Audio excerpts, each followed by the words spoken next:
administrator. My father was an engineer. Right. Okay? And so for me in our household, yes, my husband was like, all right, your mom said get your work done. Right. Get your work done. Right. He didn't necessarily disagree with me in what I said, but however, comma, and this ain't, I'm saying anything to you right here on record that he already knows as he's outside cutting the grass. Right. He didn't necessarily help. So a lot of it fell on me to handle. I had to handle, you know, our son when he got diagnosed with ADHD. And then we had to have the conversation about Medicaid, not the Medicaid. When I'm up at night doing homework for 4 hours that should only take an hour and a half and he's asleep because he worked and had to get up early in the morning. But still, when our daughter transitioned to high school and I would have to go to all the high school course, you know, and it was like, okay, can you help a sister out? Right. But at the same juncture, I had to kind of say it was twofold for me. Mm-hmm. One, he trusted my judgment. That's right. Education of the children. But two, he didn't know what he didn't know. Gotcha. Right. Because parenting does not come with a handbook. It does not. And then definitely once they get in school, if you don't have that background of educational knowledge and not a triad of someone saying, hey, this is what this kind of looks like. These are the things that you need to look for. These are the things that you should say when you go into a parent-teacher conference. Like, and even when he did come, he was like here, but it was me, blah, blah, blah, blah, blah, blah, blah, blah, blah. And so it would be a monologue between myself and the teacher, and he'd be here and he'd be like, right. You know, he said, well, what do you want me to say? Well, if I got to tell you what to say. Right. Don't say anything. Then don't say, well, why do I keep you here? So I just think that sometimes too, while your point is very valid, I just think that it doesn't come with a handbook and people don't know what to say and what to do. So as far as combating that, I think, Ms. Portia, one of the things that we kind of shared and discussed is sometimes you look at different people and say, oh, okay, they did this. I'm not going to do that. That didn't work. You know what I mean? Yeah. So there were certain instances where I saw my mom and my dad who retired after me. And, you know, there was 15 years between me and my next sibling. Wow. And I'm like, oh, you let them do that? Yep. And it's like, yep. You know, so, you know, again, I just think it's very situational and making sure that people have the tools, but having the tools to say kind of, okay, well, that didn't work. So let me try something different. So as far as combating it, I still say it boils down to routines, procedures, and expectations. So, you know, our daughter just left. She's 23, a sergeant in the Air Force. And I will tell you, she already knows. She'll get the look. Right? Yeah, that's everything. The look is everything. The look is so perfect. You know, and so, you know, our son, he's 17, he'll be 18. He'll get the look. Right. But that came from years of this is what this needs to be. So that's right. That's right. Did that answer your question, Ms. Portia? It did. I'm just thinking, like, I know, you know, it's not easy. Like, I saw my mom go through that. So she was the one handling education. So if everybody else is like, yo, let's all go to the movie on Friday, and one of my siblings didn't do their homework and they got to get their homework done before the movie start. If they don't get the homework, you know, my dad's kind of lenient. So he'll be like, you know, let it go. Let's just go. And my mom would be like, bruh, she didn't finish. No. She needs to finish. She's finishing this right here. Exactly. So it was like, my mom had to combat that. Plus, we were a large household. There's so many of us. So it's kind of like she's in that battle by herself, trying to make sure my siblings do what they're supposed to do. So it's like, you know, that child has two different people in their ear. It's like, well, Dad said I could play, but Mom said I need to do my work. And that goes back to what Mr. Johnson That's another issue, right? Being on one accord. And so that's something that and that's what I was saying about you having that point of being on one accord and understanding what our mission is. And that's I don't right. think that's necessarily a thought process that people have when they get into a relationship. That's right. Okay, so what's your values about education? What's your values about That's education? right. We need to ask these questions. They will tell you when they were little, they would go to the store with me and can I have so-and-so? And they will tell you, this is the scripted response. Not today, maybe tomorrow. But with Daddy, can we have this? And he's like, yeah, go ahead and pick it up. Yeah. But they already knew. Yeah. They already knew.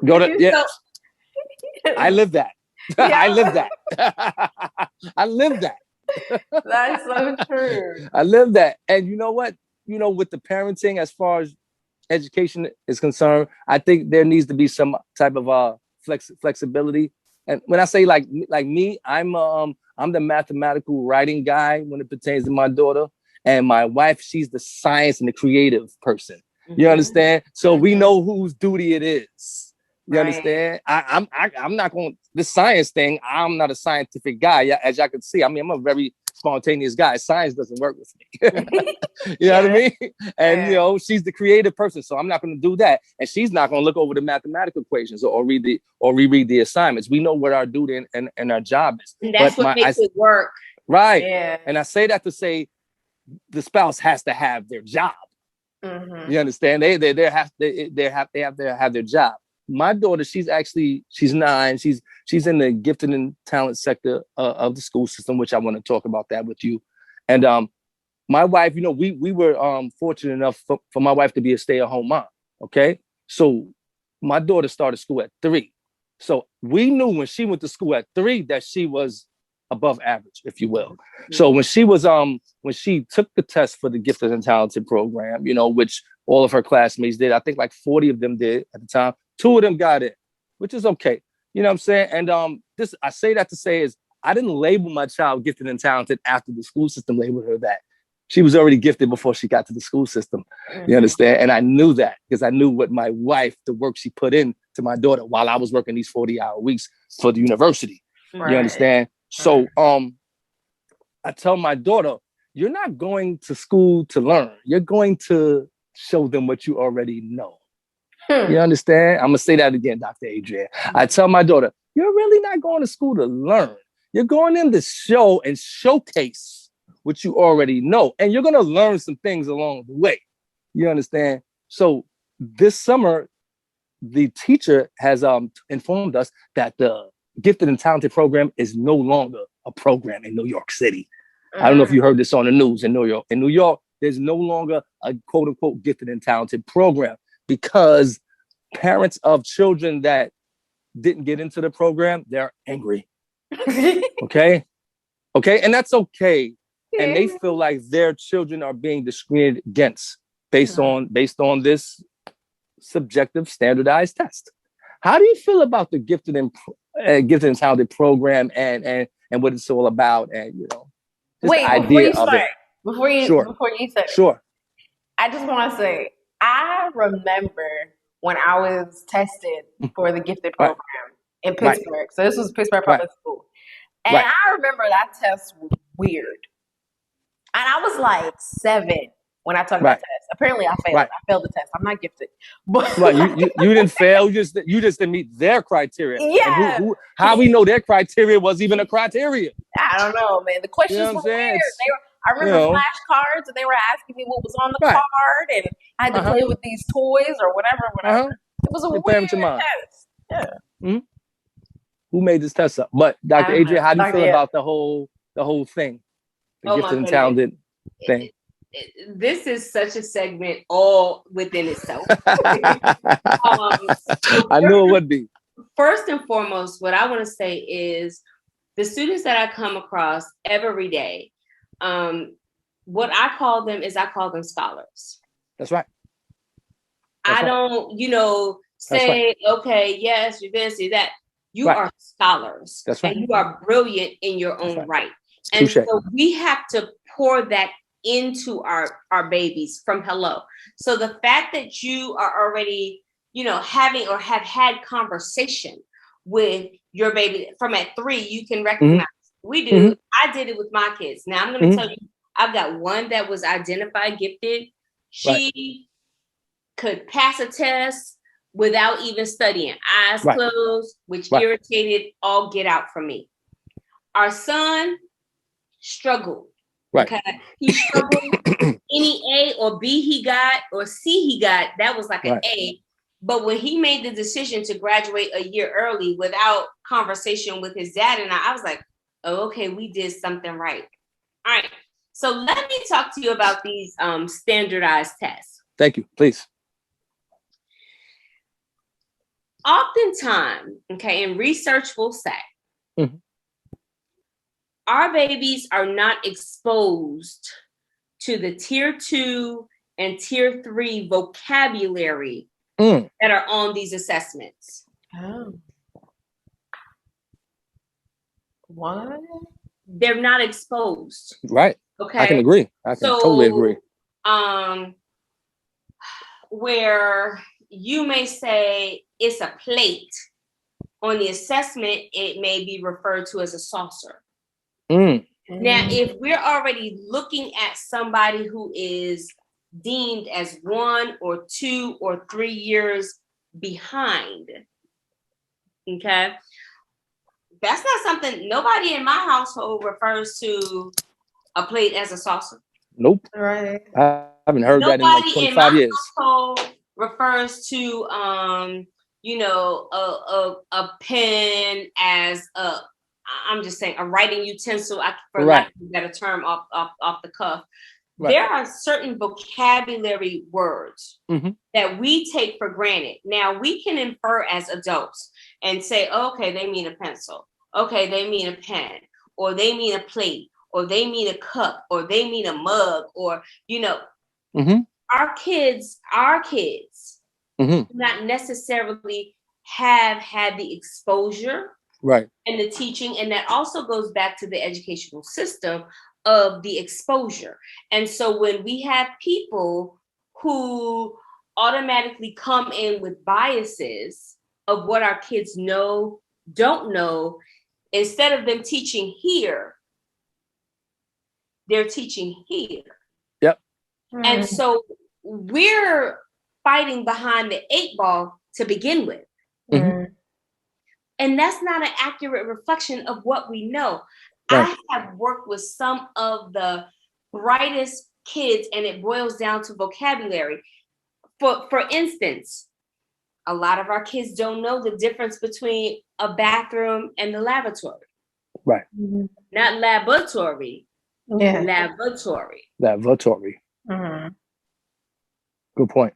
They don't know. And so it goes down to exposure, but then also it's a systematic thing and it's a generational thing. And I think that when we come back to that triad, when we look at social services, when we look at the school, we need to be providing PDs and professional developments for our families to have these tools to expose them. And even with Head Start, I have an issue with Head Start. Though that's the foundational years. Yes. K2 is what pre-K2, that 3-year-old level that you talked about, Mr. Johnson. That's where we need to be exposing them, giving them STEM opportunities, giving them that vocabulary so that they can be, and I don't even want to say competitive, but equitable. Because that's a whole nother thing when we talk about equity. We want to make sure this is equitable and this is that and that. I've noticed that most Nigerians, when they're taught English, because my husband somehow speaks and writes in better English than I do. And I'm a professional writer. Like if you look at if my husband writes you a letter, it will look like Shakespeare wrote it or something. Like it looks insane. I'm like, how is that even possible? English is my native tongue, and yet somehow you speak and write better English than I do. Why is that a thing? And it's because when Nigerians are taught English in school, the books that they have are advanced. And the vocabulary in those books are way more, I would say, professional. and professional is the term I'm looking for, because these are words that you learn in the corporate world that you don't speak in everyday language. So the vocabulary that they're learning is on a professional level. Plus, they mix that with a lot of British English, which uses vocabulary that we don't use in America. That's right. So it's like he will use an English term that I had never heard before. And I'm like, what is that? And he'll look at me like I'm crazy. He's like, you don't know what that is? Like, that's English. And I'm like, how am I supposed to know what that is? Like, I never, what was it? It was the term palliative, P-A-L-L-I-A-T-I-V-E, palliative. And I was like, I had never heard that word before. And I searched it up, and I realized that you usually use that term in the medical field. So it kind of just means that it's like a cure that's not like a placebo. Think of it like a placebo. Ooh. So palliative is kind of just like not necessarily a cure, but treatment that will just manage your symptoms, but not really cure the thing. Right. Cure whatever issue you have. I love it. And I will be researching that and implementing that in my vocabulary at some junction. So he was talking about palliative. Now he has an accent, so I really didn't know what he was saying. And I was like, what word is this? So he types it out for me so I can see it written down. And I'm like, and I can sound it out. I've been very good with spelling and sounding out words I don't know. And I'm like, palliative. What is that? So I had to Google it. And he's looking at me like I'm crazy. I'm like, babe, you don't understand. Americans aren't going to know this unless they're in medicine.